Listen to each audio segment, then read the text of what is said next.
बिहार सरकार ने सोमवार को जातिगत आधार पर किए गए गणना के आंकड़ों को जारी कर दिया। जहां जातिगत गणना के आंकड़े आने के बाद राजनीतिक पार्टियों में सरगर्मी काफी तेज हो गई है और विभिन्न पार्टी के नेताओं के द्वारा इसको लेकर तरह तरह के बयान भी दिए जा रहे हैं। भोजपुर के आरा में राजपूत बहुल क्षेत्र बड़हरा के गुंडी गांव पहुंच वहां के राजपूत और ब्राह्मण समाज के लोगों से जातिगत गणना के आंकड़ों को लेकर उनकी क्या सोच है और इसको लेकर उन्हें क्या फायदा मिलेगा, इस बात पर चौपाल में शामिल राजपूत और ब्राह्मण समाज के लोगों ने बिहार सरकार से एक अलग ही मांग कर दी। राजपूत और ब्राह्मणों ने जातिगत आंकड़े के बाद कम संख्या में राजपूत समाज के होने पर दुख जाहिर करते हुए कहा कि राज्य सरकार को राजपूत समाज को अल्पसंख्यक का दर्जा देकर उन्हें आरक्षण दे। जबकि कुछ लोगों ने इस जनगणना के आंकड़ों पर ऐतराज जताते हुए कहा कि सरकार को जातिगत आधार पर नहीं बल्कि आर्थिक आधार पर गणना कराना चाहिए था, जिससे सभी वर्ग के आर्थिक रूप से कमजोर लोगों को फायदा मिलता।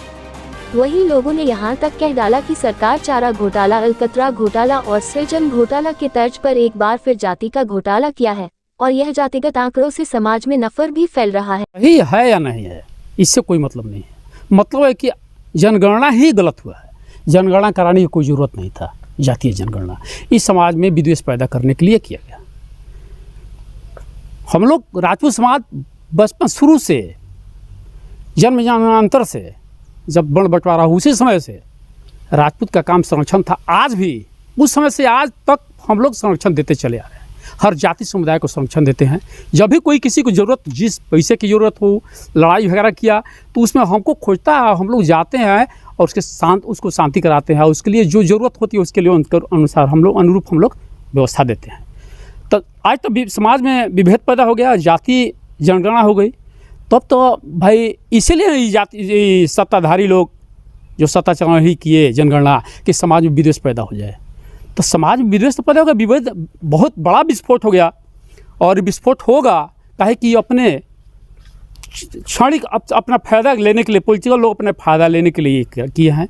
इससे समाज में बहुत विद्वेष पैदा हो गया, बहुत विस्फोट पैदा होगा। आने वाले दिन में ये बताएगा, इसलिए कि विदेश पैदा होगा तब लड़ाई झगड़ा न होगा। अब जी वो कहेगा कि हम इतना संख्या में हैं, सब लोग जान रहे थे, हम लोग पहले से जान रहे हैं कि किसकी कितनी संख्या है।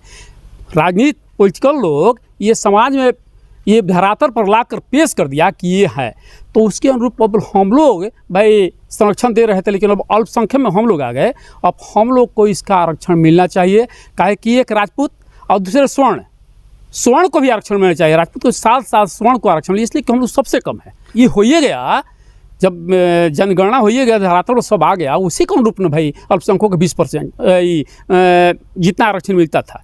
अब तो अल्पसंख्यक हम लोगों ने तो जितना आरक्षण उन लोग को मिलता था, जितना अति पिछड़ा दलित, महादलित, SC जिसको मिलता था आरक्षण, तो हम लोग मिलना चाहिए। उसके अनुरूप देख करके आरक्षण हमको दिया जाए, नहीं तो हम लोग आंदोलन करेंगे, बहुत बृहद रूप में आंदोलन करेंगे। मिलना चाहिए ना। अभी तक अधिकार जो था, अब हम लोग से अधिकार छीनने का प्रयास किया गया है समाज में कि भाई राजपूत से लड़ो झगड़ो। तो भाई हम लोग लड़ेंगे झगड़ेंगे नहीं ना। हम लोग को भाई आरक्षण चाहिए, हम लोग शांत से अपने घर बैठेंगे। सबसे बड़ी चीज़ है कि जातीय जनगणना की कोई आवश्यकता ही नहीं थी। केवल अपना फायदे के लिए अपने आपको जो है राजनीति में वर्चस्व वाला दिखाने के लिए उन्होंने जातीय जनगणना की। अब तो सबसे बड़ी चीज़ ये है कि अब तो नीतीश कुमार जी को सोचना होगा, क्योंकि उनकी जाति जो है मात्र जो है 300 कुछ % में भी है। तो कहने का मतलब ये कि अब तो नीतीश कुमार को सोचना होगा कि वो मुख्यमंत्री कैसे बनेंगे। अब तो सबसे अधिक जनसंख्या वाले जो हैं लालू जी का परिवार, उन्हीं का वर्चस्व हमेशा रहेगा, क्योंकि उनकी जनसंख्या बहुत अधिक है। ये जातीय जनगणना करवाया ही इन लोगों ने इसीलिए था कि हम लोग जो है कैसे अपने ही साथियों के साथ, अपने ही साथियों पर किस प्रकार मानसिक दबाव दे सकें, इसके लिए इन लोगों ने किया था। तो अब सोचे नीतीश कुमार, अब तो लालू जी हमेशा उनको दबा कर चलेंगे, अपने आप को बचाएंगे। और रह गई हमारे समाज की बात, तो इस जातीय जनगणना से हम लोगों को कोई प्रभाव नहीं पड़ने वाला है। हमारा समाज पहले भी एकजुट था आज भी एकजुट है। हम लोग गांव में अनेक जातियां हैं, सब लोग एक साथ रहते हैं, एक साथ खाते पीते हैं, एक साथ घूमते हैं। हम लोगों में कभी लड़ाई नहीं हुई और होगी भी नहीं।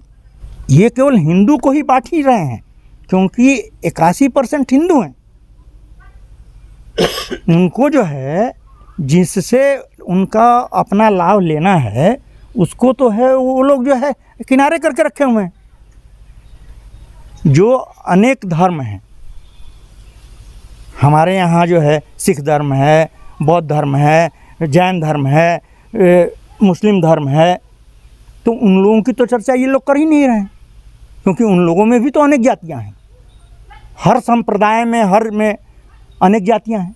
उनको तो ये लोग कभी गणना नहीं करेंगे, कारण कि ये अगर उनको गणना करेंगे तो उनको एकजुट कैसे लेंगे। इनको तो अपने वोट की राजनीति करनी है। केवल अपना वोट पाने के लिए इन्होंने कह दिया मुस्लिम, इन्होंने कह दिया जैन, इन्होंने कह दिया सिख। क्यों? को सरकार से न कभी अपेक्षा रही है और न आगे रहेगी। कारण ये है कि ये राजपूतों का भला कभी नहीं चाहते।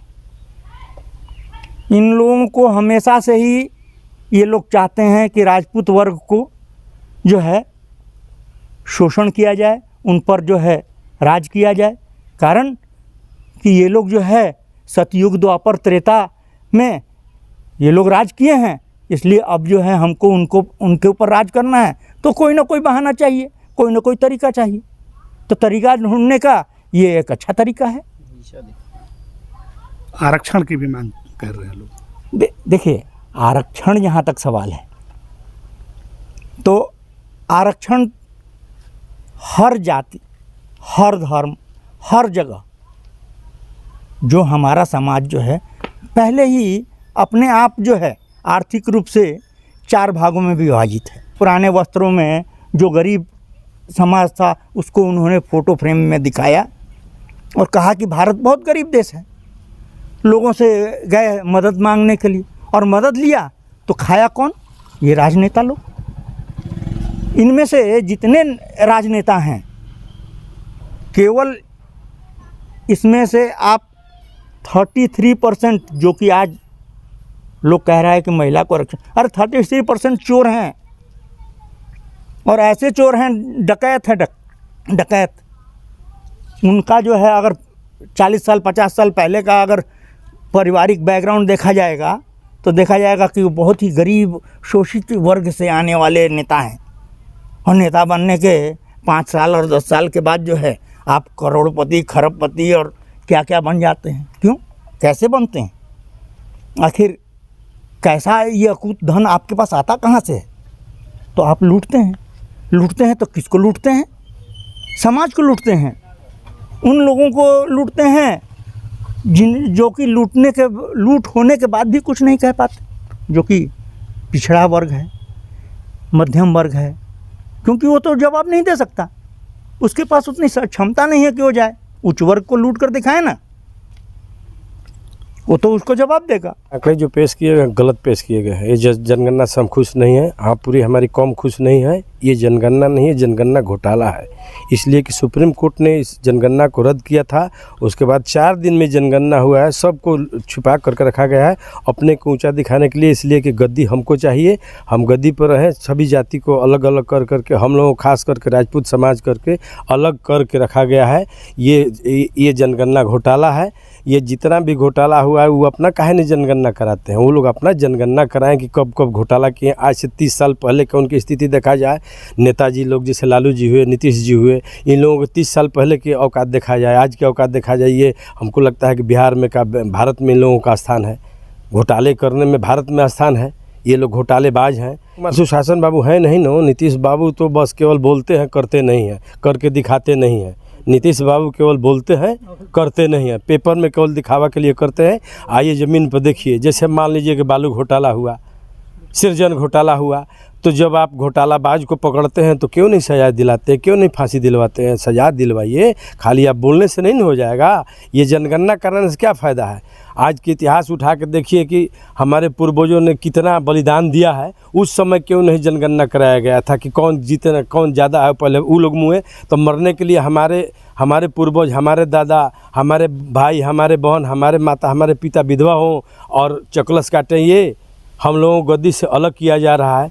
हम लोग ये है कि हम लोग फूट डालो और राज करो की इन लोगों की नीति है। फूट डालिए और राज कीजिए, इन लोगों का ये है। घोटाला करेंगे फिर करेंगे। इन लोगों को जनता से किसी से प्यार नहीं, इन लोगों को गद्दी से प्यार है, इन लोगों को घोटाला से प्यार है। ठीक है।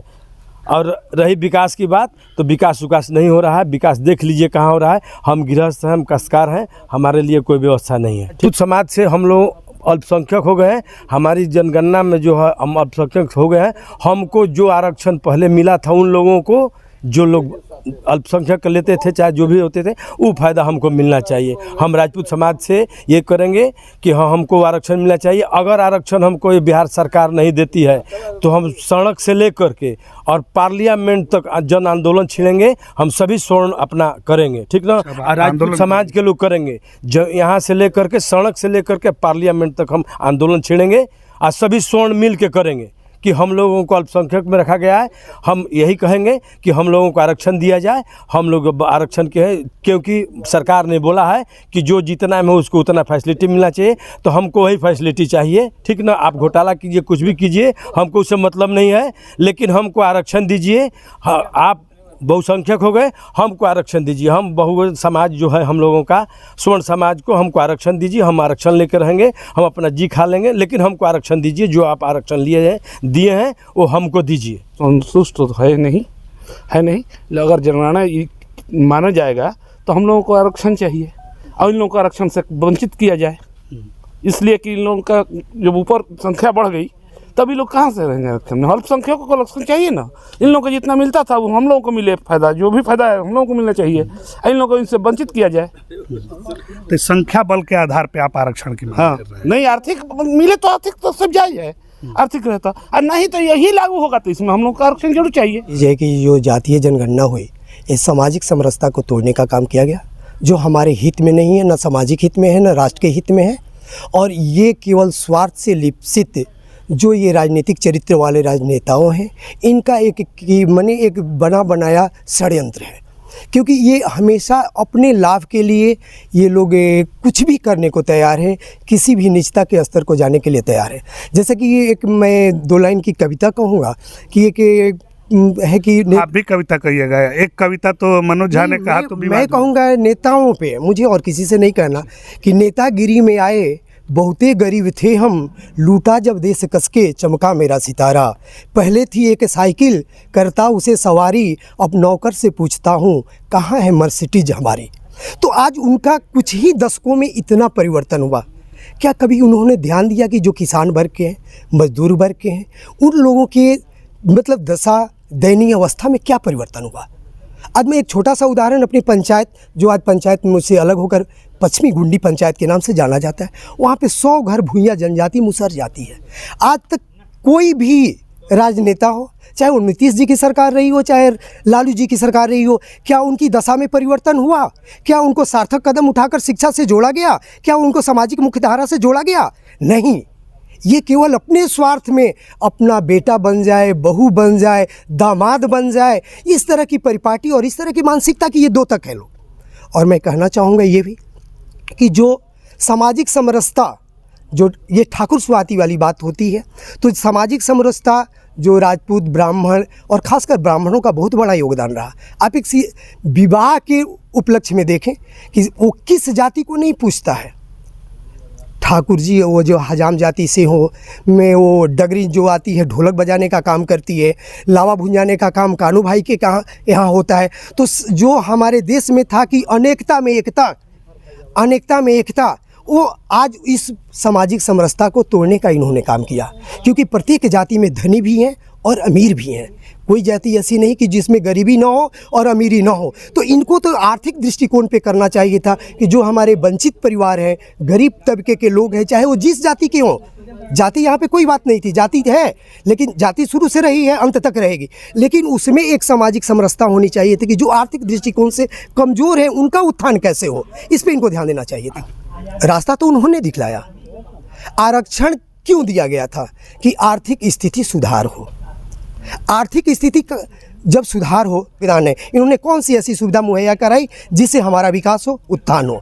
इसलिए हम इनके इस जातीय व्यवस्था का जो जनगणना है इससे हम संतुष्ट नहीं है और हम लोगों को भी आरक्षण मिलना चाहिए, ये हक होता है। क्योंकि हमेशा मेजॉरिटी और माइनॉरिटी की बात होती है, तो माइनॉरिटी को ऊपर पैदान पे ले जाने के लिए आरक्षण मिला है तो मिलना चाहिए। इसके लिए हम जब अगर लड़ाई होगी तो उसमें कदम में कदम मिलाकर साथ चलने को तैयार रहेंगे। बिल्कुल गलत है, ये सही नहीं है, ये तो करना ही नहीं चाहिए था। इससे विकास नहीं होगा, इससे विनाश होगा। इससे विकास नहीं, इससे विनाश होगा। क्योंकि हम लोग पहले एक सूत्र में बंधे हुए थे। अब ये जातीय जनगणना से ये साफ सबको बता दिया गया कि इतना परसेंट ये लोग हैं, तो ये विकास नहीं विनाश होगा। इससे आर्थिक आधार पर जनगणना होना, आर्थिक आधार पे जनगणना होना चाहिए था कि आर्थिक आधार से किसको क्या चाहिए वो मिलना चाहिए था। ये जनगणना से हम लोग को आपस में सभी भाइयों में विकृतियाँ पैदा होगी और सामाजिक जो स्तर से हम लोग का मिलन था ये सब ये हो जाएगा। आज जो भी बोले हैं गलत बोले हैं। ब्राह्मण ऐसा बोल ही नहीं सकता है। जो ब्राह्मण होगा इस तरह का बात करेगा ही नहीं। इसलिए कि पहला बात तो मैं ये कहूँगा कि मनोज झा कहीं से ब्राह्मण है ये नहीं है। ब्राह्मण सात्विक होता है जो अंडा मटन मुर्गा लहसुन प्याज तक नहीं खाता है। आज तो लहसुन प्याज लोग खा रहे हैं लेकिन नहीं खाता है। वो सब मांसाहारी हैं, रावण के वंशज हैं। वो जो चाहेंगे सो करेंगे। लेकिन जहाँ पर बोले हैं क्या वो प्रवचन का मंच था? ठाकुर की बात कर रहे हैं कि ठाकुर और दो ही प्रकार के होते हैं। एक तो ठाकुर जी, उनको कहने नहीं आया है, ठाकुर छत्री को भी कहते हैं, और ठाकुर जी हमारे विष्णु भगवान को कहते हैं। जो विष्णु भगवान हमारे ठाकुर जी हैं, सबको रक्षक है, सबको पालन करता है। लेकिन कहने का मतलब है कि जहाँ वो बोले हैं वो शब्द उनका उचित नहीं है। वो मंच नहीं था जहाँ पर कि वो प्रवचन करता मंच नहीं था कि प्रवचन करने हम गए हैं और ठाकुर जी की बात करें। दूसरे जो बोलने के बाद हम पेपर पढ़े हैं कि वो अपना वक्तव्य दिए हैं कि मैं वो ठाकुर की बात नहीं कर रहा हूँ, मैं वो ठाकुर की बात कर रहा हूँ ऊपर वाले जो सबके दिलों में रहते हैं, तो वो ठाकुर जी हैं। लेकिन जहाँ जिस जगह पर आपने कहा वो जगह प्रवचन जहाँ होता है वहाँ इस ठाकुर जी की बात आती है। अन्यथा ये ठाकुर, आप छत्री नहीं रहते तो ये देश रहता। आप कहाँ से देख रहे हैं? हम लोग भी यहाँ जानते हैं वो ठीक है, वो आरजेडी के प्रवक्ता हैं। शुरू से अंत तक द्वापर, सतयुग, द्वापर, त्रेता से लेते हुए देखिए जितना क्षत्रियों का त्याग है इस संसार को बचाने में उतना और किसी जात का त्याग है। अजी रामचंद्र जी तो गांव के एक धोबी ने कह दिया कि हमारे पत्नी को, तू अपने पत्नी को कि तुम आके रात भर रही है, तुम चले जाओ यहाँ से अपने सीता को। हम सीता जैसे नहीं है कि राम जैसे कि 14 साल सीता को रावण ने रखा और तुम हमारे घर रहोगी। तो छत्री का ये काम है कि जो अपनी पत्नी को त्याग कर देता है। इन लोगों पे बहुत सारे ब्लेम हैं। सबको मैं कह रहा हूँ, जितने राजनेता हैं, लालू जी हों या बेटा या जो भी है, जितने राजनेता हैं, बहुत सारे क्लेम हैं। जब तुम राजा हो तो त्याग कर दो, अपने पद से त्याग कर दो, अपने पत्नी को त्याग कर दो, अपने बेटे को त्याग कर दो। इन लोग एक भी पद से अपने त्याग कर रहे हैं। ये लोग खाली राजनीति का लाभ लेने के लिए अपना उल्लू सीधा कर रहे हैं। हम लोग को जाति जनगणना में बांट करके और लड़ाई ला रहे हैं। हम लोग स्वर्ण, ब्राह्मण की बात नहीं कर रहा हूँ, हम लोग स्वर्ण की बात कर रहा हूँ। हम लोग अल्पसंख्यक में आ गए हैं। यदि स्वर्ण को जो पिछड़े को मिल रहा था आरक्षण वो हम स्वर्णों को नहीं मिलेगा तो हम लोग ये जरूर करेंगे कि एकता साम्यता कायम करके हम लोग कुछ करेंगे, यहाँ से लेकर के वहाँ तक अपना प्रदर्शन करेंगे कि हमको वो मिलना चाहिए।